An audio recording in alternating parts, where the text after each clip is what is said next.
Oh, am I here? Am I here? I should be here somewhere. Where am I? Oh, interesting. Hopefully you can hear me. It says that my cam should be working, but I can't see myself, right? Let's try this one. Oh, I can touch up my appearance. Yeah, let's touch me up. Woohoo! Hello, how are you? And welcome back to my channel. I hope you're all doing well. This is all really crazy. I haven't been here for a while. I've just forgotten how everything works. Hope you're doing well. So we have had a new, well, not a new old. Our government got re-elected. You'll see my video. We've got a female opposition leader. Today they said that there were 2,000 ballot papers that went missing. Now I cannot believe this. I find it very, very. I have lots of trouble with this because I am actually a person that has actually worked on multiple elections, and I have been the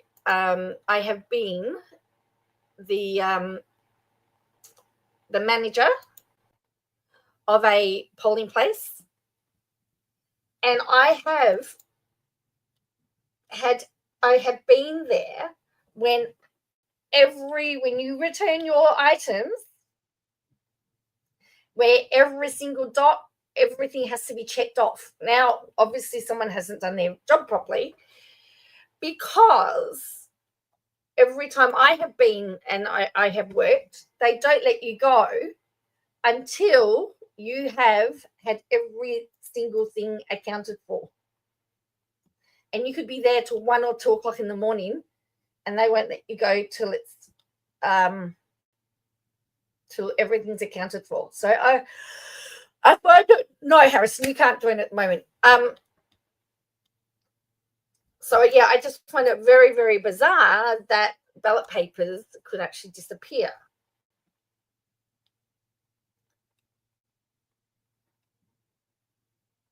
So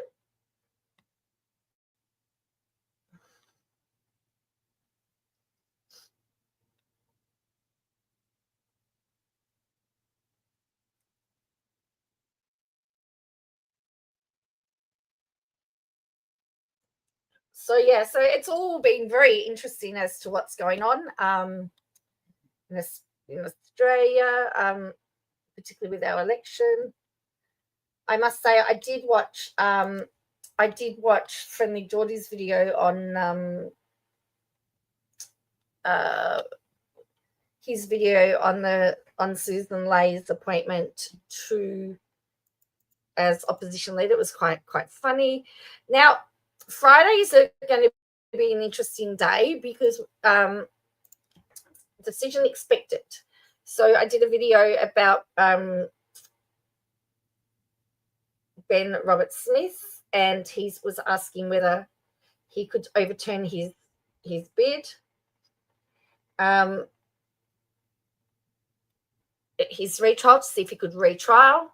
That's apparently is going to be decided. That's scheduled for Friday. So he failed in his bid. Now, this was about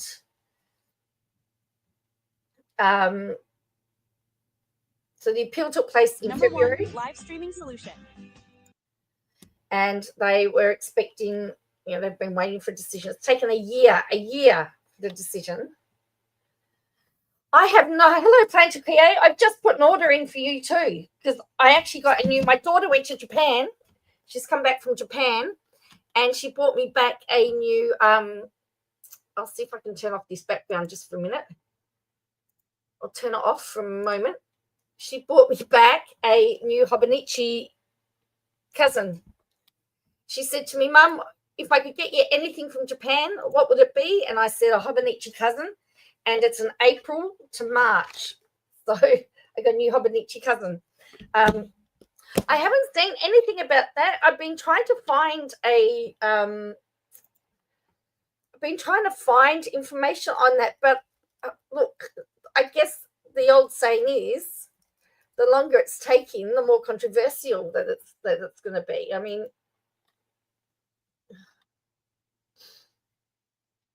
There is still nothing from what I can work out. I would have thought it would have been due ages ago.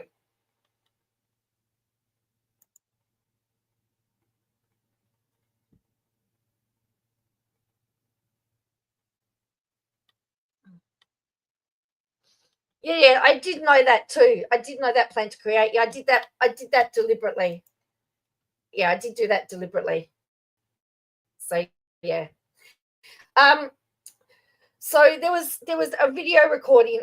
So Ben Roberts-Smith has applied to the court to reopen the appeal based on a 30-second phone conversation that was recorded. He's claiming a miscarriage of justice after the recordings surfaced. He's contending his ex-wife had access to his email account and that her friend, Miss Scott, passed his privileged messages on to Mackenzie, which was a journalist, and Ben Roberts-Smith and Mackenzie made appearances to the federal court earlier, as well as lawyers. So Mackenzie himself was questioned on the stand for 5 hours. He was cross-examined, a journalist cross-examined for 5 hours. He took his time to answer questions carefully.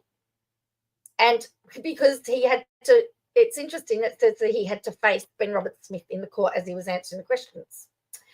Now, I just come across this. I just did a Google search for the Higgins case. April 25, Western Australian Senate has launched a lawsuit against the Commonwealth over its $2.4 million payout to Brittany Higgins. She's suing the government that she was originally a part of. Now, she didn't contest. She's actually retired from politics now. She did not contest the election as a senator. Retiring senator. Has she finished? Retiring senator is bringing legal action against the Commonwealth as she claims its compensation payout with Brittany Higgins was publicly affirming of Miss Higgins' allegations against her. Ms. Reynolds' lawyer told the ABC the action had been lodged with the federal court as of Thursday. The crux of the claim lies on the $2.4 million payout that Higgins received in 2022. As she said, she was not supported by Senator Reynolds over her allegations. She was argued by Bruce Lemon. Senator Reynolds was excluded from the 1 day of mediation it took to reach the settlement by Attorney General Mark Dreyfus. He was the then Attorney General. Now, that's another thing I don't understand is that he lost. Mark Dreyfus has been the Attorney General in this, and he's actually King's Counsel. You cannot get a higher rate. You cannot go any further unless you become a judge or a federal court judge. Like a King's Counsel is a very prestigious level in the law profession, very highly respected. And I don't know how Prime Minister Albo could say that Michelle Rowlands, who was, as far as I know, just an everyday lawyer, is more qualified than the King's Counsel to be the Attorney General. That's just my rant.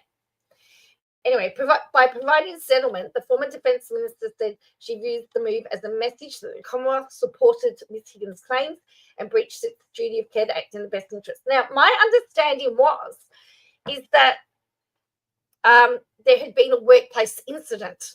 Whenever there's a workplace incident in Australia, it gets investigated and WorkSafe gets involved.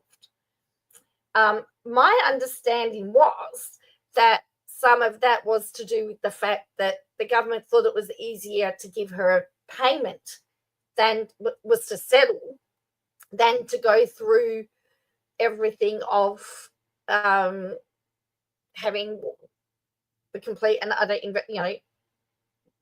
and plus she was losing employment. There was a whole pile of stuff. The amount of money they were going to have to pay out, they decided it was easier to pay out a settlement. That was my understanding.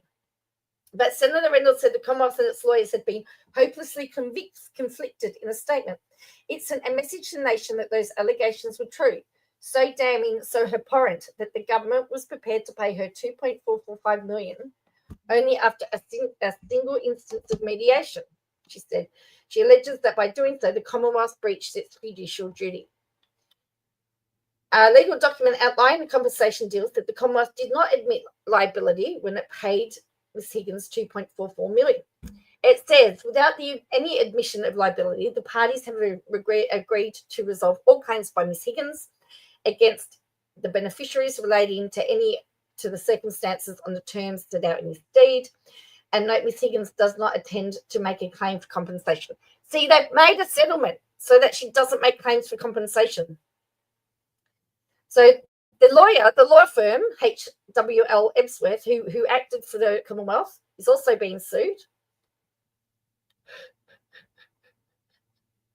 She is Delulu. It says here, the trial ended in September, but the verdict is yet to be handed down.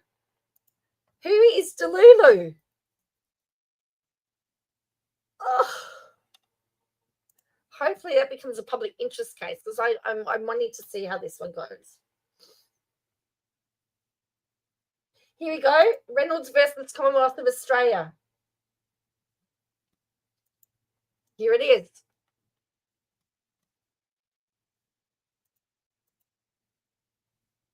Reynolds versus the Commonwealth of Australia. So we've got here all the documentations here. So let's look at the originating application. So this tells us that it's it screams, I'm the victim. Well, I mean, if you saw her valedictorian speech in Parliament, she talked about how she was the victim and how it affected her. So you've got, so here, so this is going to be in the Federal Court of Australia in the Western Australia Division, okay? So Federal Court of Australia, and it's Australian Western Standard Time. That's when it was filed, accepted for lodgement. So WAD, yep, so WA means the state, obviously. Western Australia Registry, and it says to be advised. So the respondents here, so it's going to be held at the Peter Durack Commonwealth Law Courts building in St. George's Terrace. And the respondents, so see if we've got who the respondents are. On the grounds stated in the statement of claim, accompanying affidavit, other documents, she wants equitable damages, further or alternative damages for breach of fiduciary duties, further or alternative damages for negligence, interest pursuant to 51A of the Federal Court Act 1976, costs, and that's her law firm there, Bennett Law. So the second respondents is the law firm, and the first respondents is the federal government. It does. It very much reeks I'm a victim. Okay. So now we've got this one. So again, this is a statement of claim. So in Australia, we have statements of claim. Okay, this is a statement of claim. This is Form 17, and that's the rule that's associated with it. Okay, everything is stamped. So this is the Federal Court seal. Once it's stamped, it's accepted in the court. So Linda Reynolds and respondents. So here we go. 48 pages. So the applicant was at all times a senator for the state of Western Australia, having been elected in 2013. The result, which was subsequently declared void by the Court of Disputed Returns, then at the Senate special election held on the 5th of April 2014, then re-elected in the 2016 and 2019 federal elections. That's right. She actually went to there was a whole thing of the Court of Disputed Returns. So if you want to argue the election result, you have to go to the Court of Disputed Returns. Apparently, so 1.2 says she was a cabinet minister for the period of the 2nd of March 2019 to 23rd of March 2022. During that period of 2nd of March 2019 and the 29th of March 2019. She held the portfolio of Minister for Defence Industry, Ministry for Emergency Management and North Queensland Recovery. And from 2019, the 29th of May 2019 to the 30th of May 2021, she was the Minister of Defence. During that period, the 30th of March 2021 to May 2022, she did dispute an election back in 2013, I believe, yes. She held the portfolio of Minister for Government Services and Minister for the National Disability Insurance Scheme. She's named the respondent in the draft court claim made by Miss Brittany Higgins against her and others set out in paragraph 11. So the first respondent, the Commonwealth, was at all material times the Crown in the right of the Commonwealth of Australia, a legal entity capable of suing and being sued, a named respondent of the claim, and from December 6, 2022, responsible for the conduct of the applicant's defence of claim. The second respondent, and so often they will write it in full and then put it into brackets. So the first respondent will always be referred to as the Commonwealth, and the second respondent now will be HWLE. Is a firm of solicitors operating nationally as a partnership. The solicitors on the record for the Commonwealth of in the respect of the claim. And the 6th of December 2022, the solicitors representing the applicant in the defence of the claim. Okay, so here we go. We are now going to rehash all the details of this again. I mean, I want to talk about traumatizing people.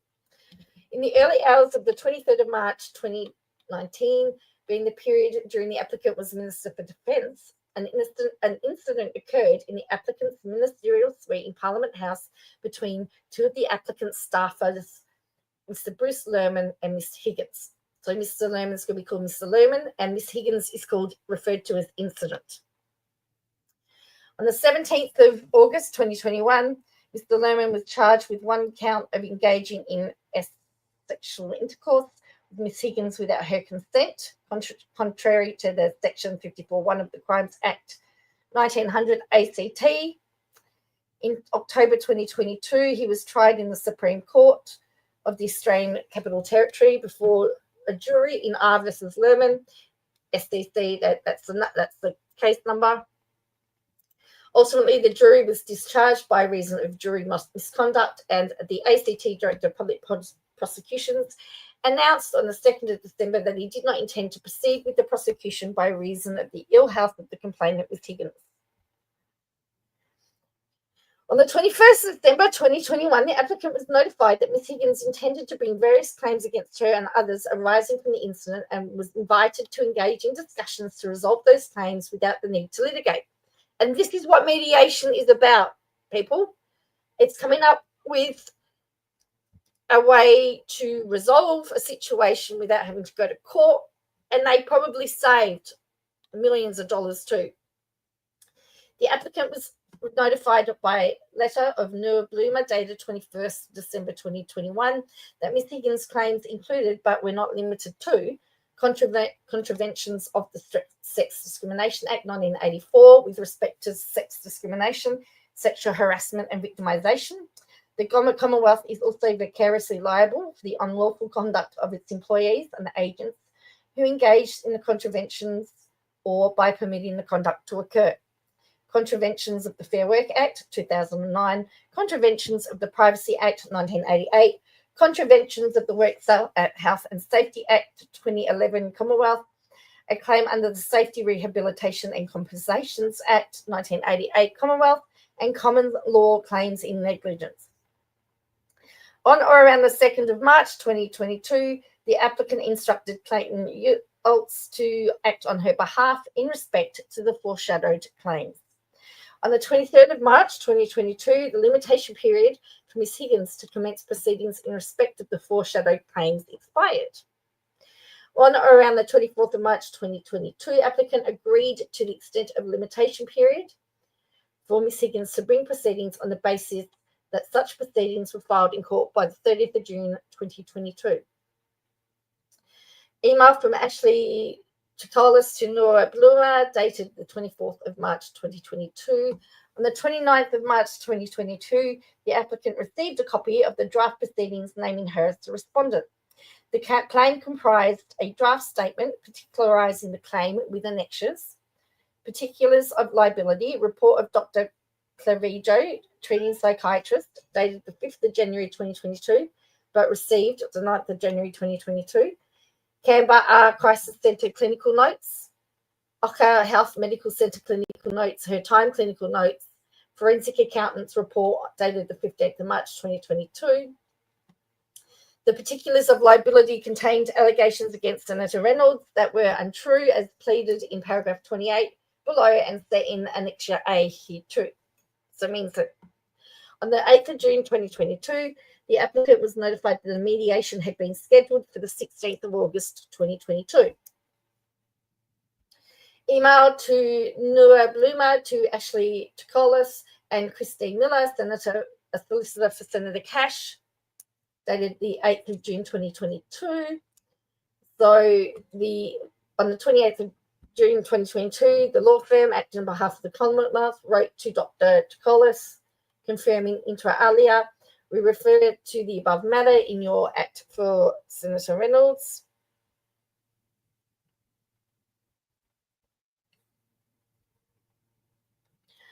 The Commonwealth intends to mediate.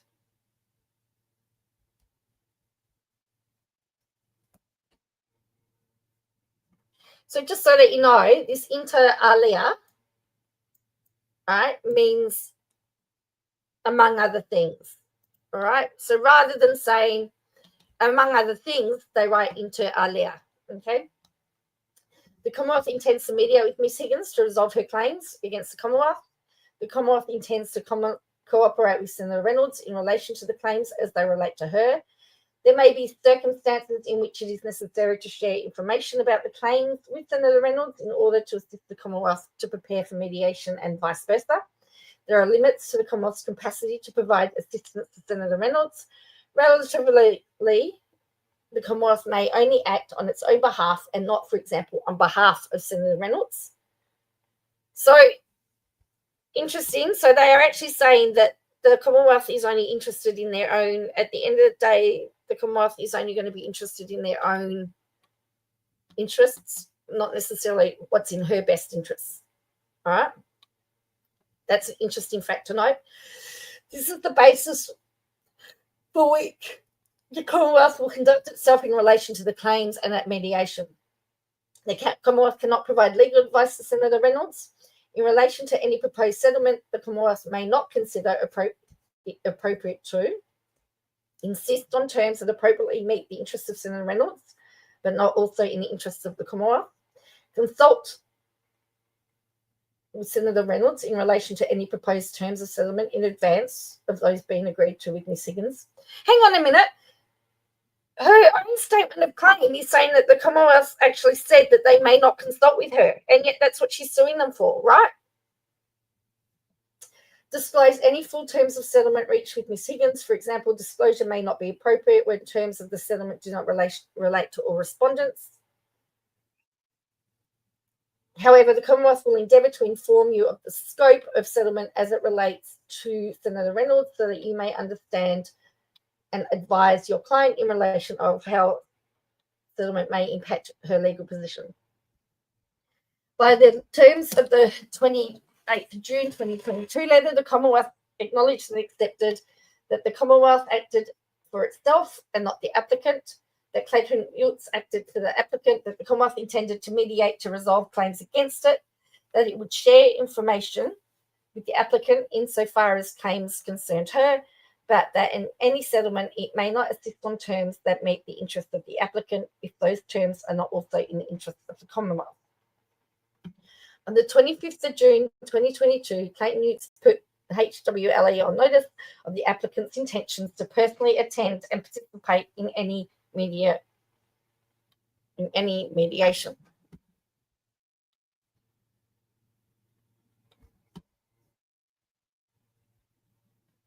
So on the 15th of August 2022, the applicant was notified that The mediation listed for the 16th of August 2022 was cancelled and rescheduled for the 13th of December 2022, and asked to agree to extend the limitation period for commencing a claim to February 28th, 2023.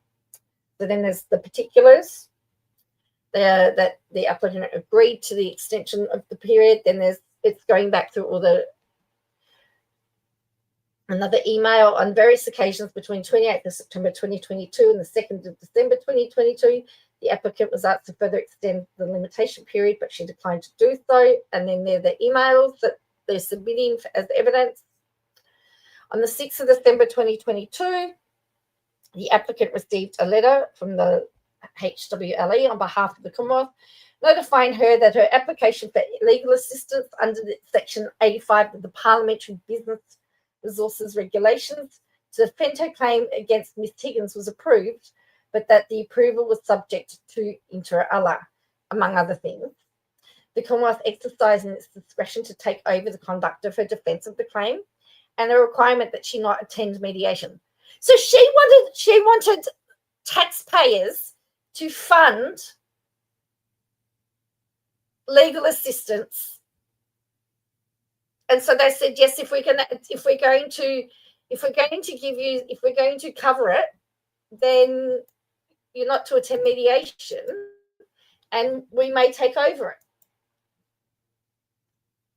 Notwithstanding the approval of the applicant's legal fees, so we were paying her legal fees.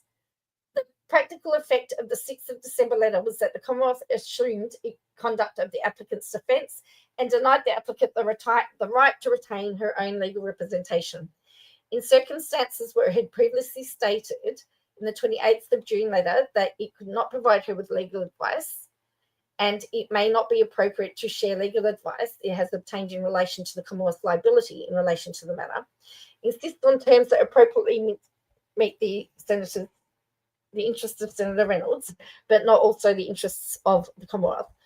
Consult with Senator Reynolds in relation to proposed terms of settlement in advance of those being agreed to with Ms. Higgins, nor disclose the full terms of any settlement reached with Ms. Higgins. In assuming the conduct of the applicant's defence of Ms. Higgins' claims, the Commonwealth owed the applicant fiduciary duties to act, therefore, in her best interest and not act in conflict.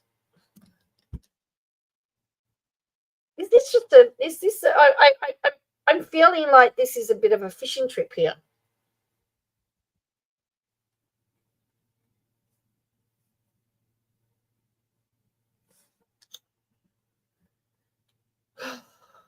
On the 9th of December 2022, Clayton Utes wrote to HWLE stating, among other things, Sections 89, 90, and 91 of the Parliamentary Business Resources Regulations and the approval of her legal assistance did not operate to prohibit the applicant from acting in her own interest in relation to the claim. The applicant had engaged separate legal representation and in the terms of the approval did not require the applicant to accept a legal practitioner nominated by the approving minister. The applicant's concern in relation to inconsistency between the Commonwealth's position that it was unable to act for Senator Reynolds and its election to overtake the conduct of her defence. I mean, I would have thought that the second letter would actually have subsided the. If they said they were going to take over the defence, I would assume that would make the first lot of terms void. But anyway. The plain conflict of interest is contemplated by Section 83 of the regulations by reason of the public support offered to Ms. Higgins and her versions of events by the Attorney General and other approving ministers. The lack of particularisation of the causes of action by Ms. Higgins, the lack of evidence to support Ms. Higgins' claim. The applicant's concern in respect of the Commonwealth's ability to act as a model litigant in circumstances.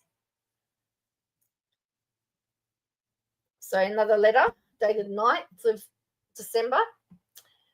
The applicant did not agree to extend the limitation period beyond the previously agreed December 6th extension. The applicant had not been served with a claim, and searches of the Federal Court and ACT Supreme Court did not reveal proceedings had commenced. The applicant wished to work cooperatively with the Commonwealth through their respective solicitors to the claim brought by Ms. Higgins. On the 13th of December 2022, a mediation occurred between the Commonwealth and Ms. Higgins, at which they settled the claim against the parties named, which included the applicant. The deed of settlement and release by the Commonwealth of Australia, as represented by the Department of Finance and Brittany Higgins, executed on the 13th of December 2022. The applicant will refer to the deed at trial for its full terms and effect. December 14, 2022, the applicant read the articles published in mainstream media, indicating that Ms. Higgins' claim had been resolved. On the 14th of December 2022, her law firm inquired as to whether the media reports were correct.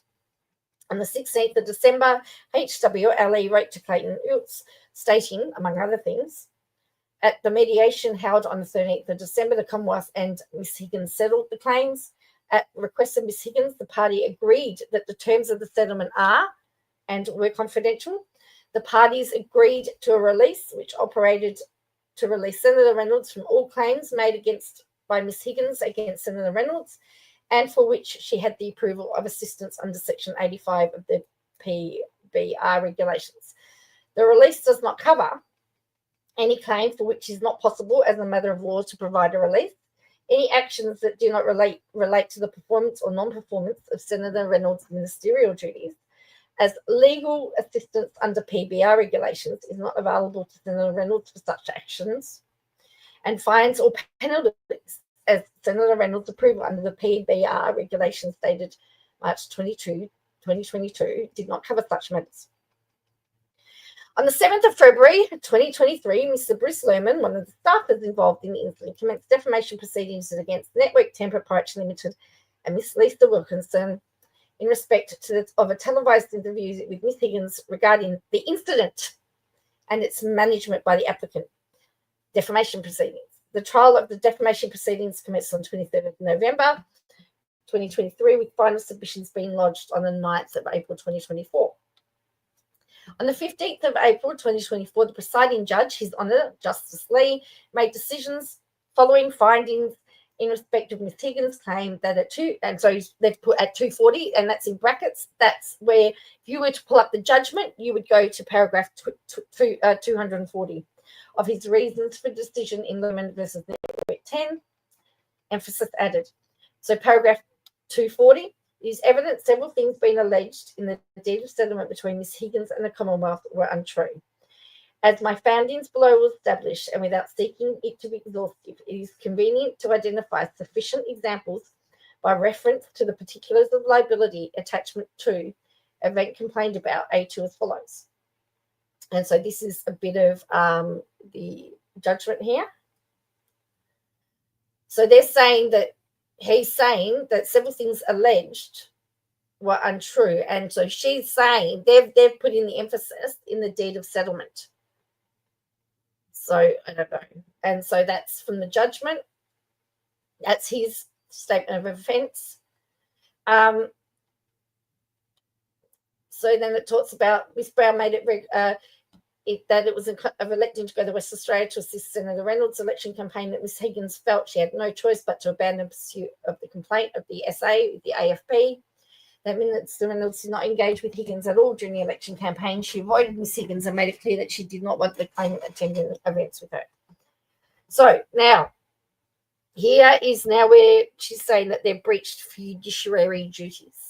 By reasons of the matter pleaded at 20 and 22, so we've got to go back to 20 and 22, as from 6th of December 2022, the Commonwealth owed equitable fiduciary duties to the applicant to act in the applicant's best interests in defending Ms. Higgins' claim and to avoid any conflict of interest. Second, respondents' fiduciary duties, okay, by reasons, and again, 20 to 22, they owed duties at common law, equitable fiduciary duties to the applicant to act on the applicant's best interests in defending Ms. Higgins' claim, to avoid any conflict of interests, to follow the applicant's lawful and proper competent instructions in circumstances where its other client, the Commonwealth, had assumed control of the applicant's defence of Ms. Higgins. Properly advised the Commonwealth in assuming control of the applicant's defence of Ms. Higgins' claim, the Commonwealth placed itself in a position of conflict. Okay, so now they're saying what the breach was. Now, as I said, the Attorney General for this is a King's Counsel, very highly respected. Very highly respected in the King's Counsel, are very highly respected in the court system. So is the highest law officer. By reason of the Commonwealth's conduct in representing the applicant's financial approval was conditional upon the exercise of its discretion to take control of her defence, therefore denying the financial assistance to continue to retain her own independent solicitors. Taking control over the applicant's defence in circumstances where the applicant's interests were not plainly aligned with the Commonwealth. Excluding the applicant from attending mediation conference, notwithstanding her expressed intention to attend and participate. Proceeding to mediation without notifying the applicant of the date, time, or location. Failing to take instructions from the applicant as the truth of events or the subject matter of the claim. Failing to conduct independent investigations in order to establish whether there was at least a meaningful prospect of liability by the applicant in breach of the legal services directions. Failing to have regard to publicly available competing evidence over 12 days of trial in the Supreme Court of the Australian Capital Territory, as detailed in Annexure A. He too directly contradicted Higgins' allegations. Acting in conflict in circumstances where it plainly preferred Ms. Higgins' unsworn account of her claims without obtaining or hearing the applicant's versions of events. Failing to engage with matters raised in the applicant's 9th of December letter. Failing to inform or speak with the applicant in relation to new claims made against her on December 7. Either extending the limitation period on the applicant's behalf without her instructions or authority, or comprising claims that were statute barred, proceeding to a mediation and settling Ms. Higgins' claim without the applicant's consent or the applicant's instructions. As I said, I didn't know, I don't realise that an employer had to actually get an employee's permission to settle, but again, I'll be very interested to see what entitlement she thought that she had.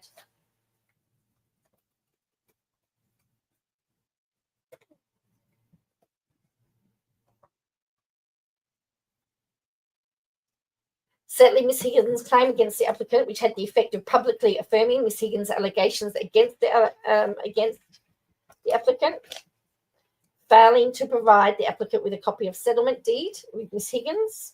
As I said, I didn't know if she needed to have one.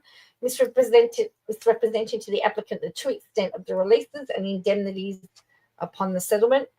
The Commonwealth breached its fiduciary duties owed to the applicant. So now this is the law firm she's suing. So acting in conflict in circumstances where the applicant's interests were plainly not aligned with the Commonwealth, representing the applicant's financial approval was conditional upon the exercise of the Commonwealth's discretion to take control of her defence, therefore thereby denying the applicant the financial assistance to continue to retain her own independent solicitors. Excluding the applicant from attending mediation conference, notwithstanding her express intention to attend and participate. Proceeding to the mediation without notifying the applicant of the date or time of location. Failing to take instructions from the applicant as to the truth of the events or subject matter of the claim. Failing to conduct any independent investigations in order to establish whether there was less a meaningful prospect of liability by the applicant in breach of the legal services directions. Failing to have regard to publicly competing information failing to engage with matters in the December 9th letter, failing to take instructions. So again, the same things. It's essentially that she's just sort of relisted the same stuff. Hi, Anna. So then she's saying the lawyers breached his fiduciary duties owing to the applicant. And then now they talk about respondents. In its capacity as solicitors on the record for the applicant, that law firm owed the applicant the duties set out in paragraph 32. They failed to exercise reasonable care and skill and the breaches. So now these are the losses and damages that she wants. So for those of you that are just joining us, Linda Reynolds is suing the Commonwealth, the government. Linda Reynolds, former Senator of Western Australia, is suing the Commonwealth government over the settlement that he paid to Brittany Higgins after she was SA'd in Parliament House. It just, when you actually say that, it is bizarre that she could do this. But anyway, she can. So by reasons of the first and second respondents' breaches and the second respondent's negligence by engaging in the conduct set out in paragraphs 33 to 36 above, the applicant has suffered and is continuing to suffer loss and damage. So she wants legal costs associated with being obliged to commence proceedings so as to vindicate and restore her reputation. Linda Reynolds, you have destroyed your own reputation by your frivolous lawsuits. Is this the third one now on this matter?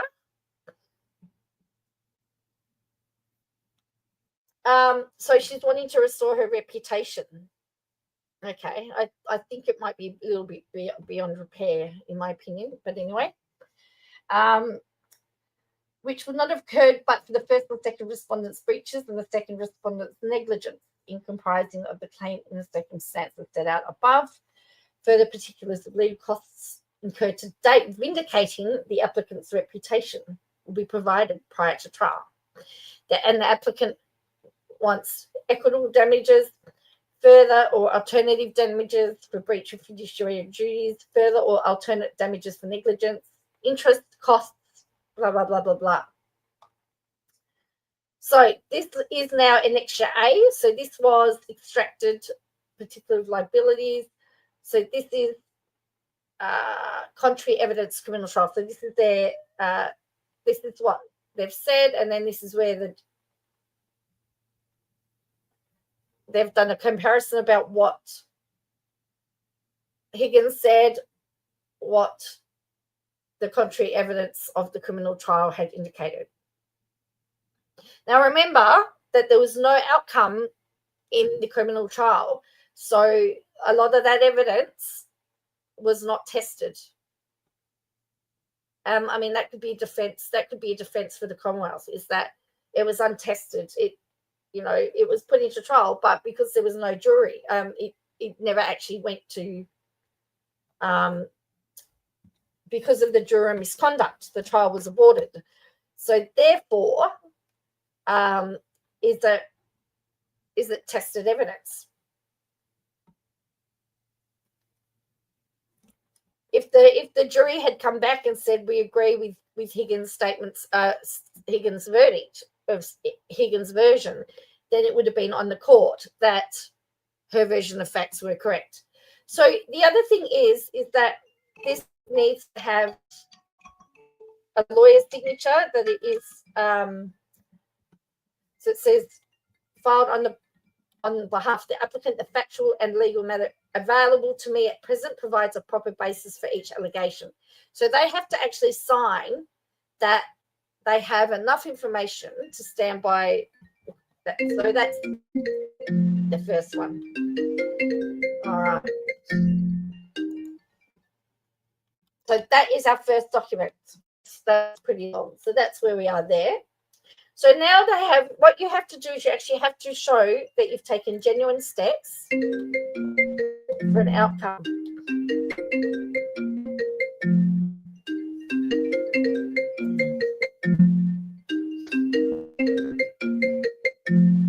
Okay, so here's what they've done. So you just can't file lawsuits in Australia. You actually have to say, here's the steps that we have taken to resolve this matter. So the genuine step statement is required by Section 6 of the Civil Dispute Resolution Act. Here's the steps that we've taken. We sent a letter here.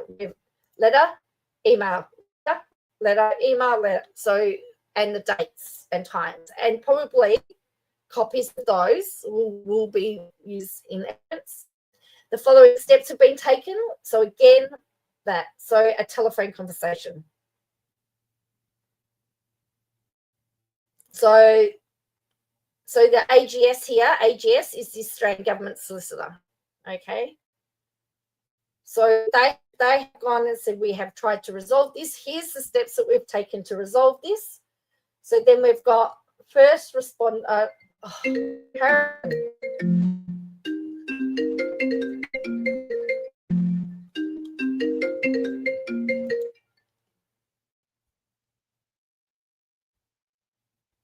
All right. So then we've got here notice of action and respondent. So you have to put on here.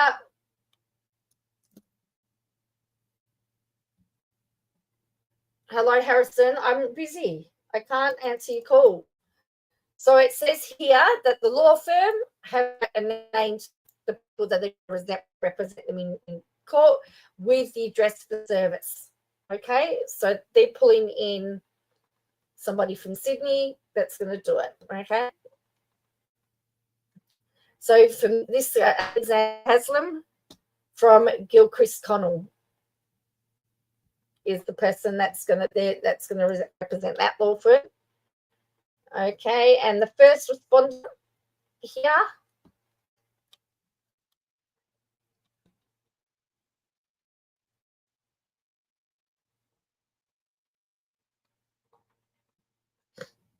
Okay, is being represented by the Australian Government. So the Australia's first respondents give notice that the first respondent's address of service is the Australian Government Solicitor. And they are probably going to be representing the government. Okay. So there you go. I'm really like, the other thing is, how has this gone under the radar as far as legal matters are concerned? Because this is quite really big. I mean, it shows that she has not been able to get over it.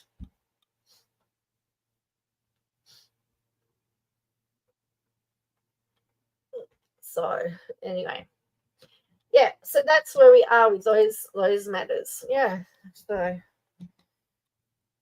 Anyway, I'm going to head off now. Otherwise, my phone's going to keep ringing and annoy me, and I'm going to get very angry. And you don't want to see me get angry on a live stream.